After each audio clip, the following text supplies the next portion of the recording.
Hello everyone. तो आज हम बात करने जा रहे हैं हीट इंजन के बारे में। तो हीट इंजन होता क्या है?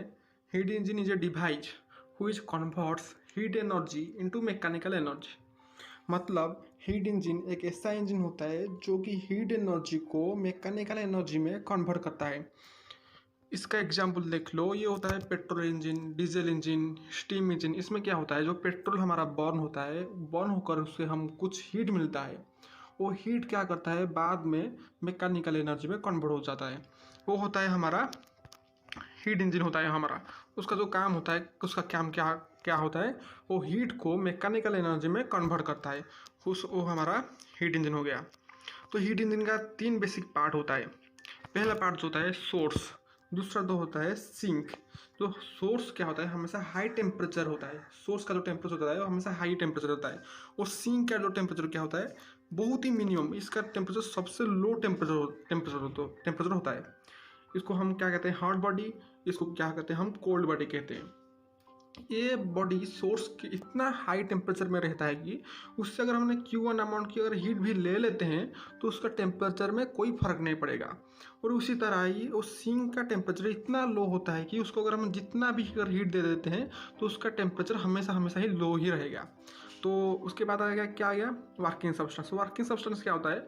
वर्किंग सब्सटेंस का काम क्या होता है कि जो ये क्या करेगा, वो सोर्स से कुछ Q1 अमाउंट की हीट ऑब्जर्व करेगा और उसी Q1 अमाउंट से कुछ हीट को क्या करेगा, उस Q2 को, मतलब कुछ हीट को वो क्या करेगा, सिंक में छोड़ देगा।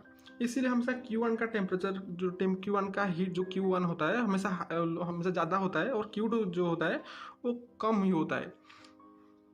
उसके बाद उसके बाद क्या क्या होता है, मतलब जो Q1 अमाउंट को कुछ हीट वो ऑब्जर्व करता है और उससे कुछ हीट क्या करता है, वो सिंक में छोड़ देता है, और बाकी का जो हीट होता है वो वार्डन में कन्वर्ट कर लेता है। तो हम क्या करते हैं, वार्डन को, इस जो कितना वार्डन हमको मिलेगा उस वार्डन को हम फाइंड करने के लिए हम क्या करते हैं, जो थर्मोडायनेमिक्स का फर्स्ट लॉ होता है DQ is equal to DU plus DW, इसको हम यूज़ करेंगे। तो पहले क्या, डी क्यू हम करेंगे, बाहर करेंगे। तो डी क्यू क्या होगा, ये जो हीट ऑब्जर्व हो गया, नेट हीट ऑब्जर्व, ये क्या हो गया, नेट हीट ऑब्जर्व। मतलब टोटल हीट कितना ऑब्जर्व किया जो इंजन ने। इसको हम देखते हैं कि इसमें क्या करता है, वो Q1 हीट ऑब्जर्व किया और उसके बाद क्या करता है, वो उससे कुछ हीट को Q2 को छोड़ देता है। मतलब नेट कितना हीट वो ऑब्जर्व किया, Q1 माइनस Q2। तो हमको क्या है, नेट, ये क्या है, नेट हीट ऑब्जर्व होता है। वो नेट हीट कितना वो ऑब्जर्व किया, तो Q1 माइनस Q2।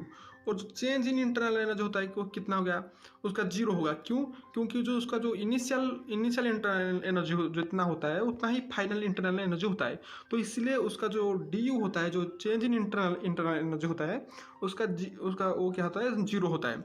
वो वार्डन को हमको फाइंड करना है। तो उसके बाद हमको क्या मिलता है, work done is equal to Q1 minus Q2। ये होता है कि ये किसका वार्डन होता है, वो हमारा हीट इंजन का वार्डन होता है, Q1 माइनस Q2।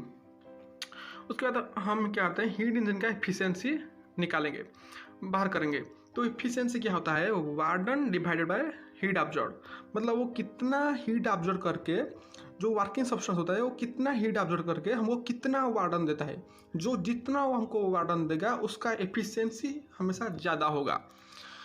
तो हम फाइंड करते हैं सिग्मा इज, मतलब efficiency is equal to work done divided by Q1। वो कितना, Q1 क्या होता है, हमारा हीट ऑब्जर्व। ये नेट हीट ऑब्जर्व नहीं है, ये नेट हीट ऑब्जर्व कितना होता है, Q1 minus Q2। Net heat observe होता है Q1 माइनस Q2।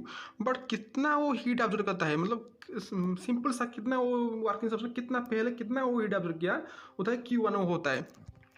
उसी तरह ही हमने अगर देखेंगे तो क्या क्या होगा, हीट ऑब्जर्व कितना होगा, Q1 और W/Q1 होगा। तो फिर उसके बाद आएगा क्या, एफिशिएंसी इज इक्वल टू, हम W को हमने डिराइव किया था Q1 माइनस Q, मतलब वो वार्डन कितना हुआ हीट इंजन का, Q1 माइनस Q2 हमने डिराइव किया था पहले। वो देखो यहाँ पर हमने डिराइव किया था W is equal to Q1 minus Q2। उसको हमने यहाँ पर पुट कर देते हैं, एफिशिएंसी पर पुट कर देते हैं Q1 माइनस Q2। उसके बाद कितना हीट हो, कितना ऑब्जर्व करता है, Q1 होता है। इसको हमने इसको हम लोग अगर हम डिराइव करते हैं तो ये क्या है, efficiency is equal to 1 minus Q2/Q1 होता है।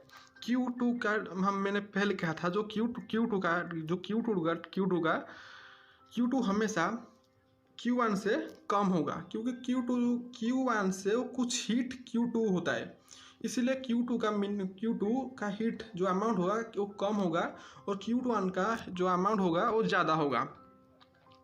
Since Q2 is always less than Q1, so Q2 का जो अमाउंट होता है वो क्या होता है, Q1 से कम ही होता है, इसलिए हमारा जो एफिशिएंसी होगा वो हमेशा 1 से कम ही होगा। तो ये था हमारा एफिशिएंसी और work done by heat engine के बारे में।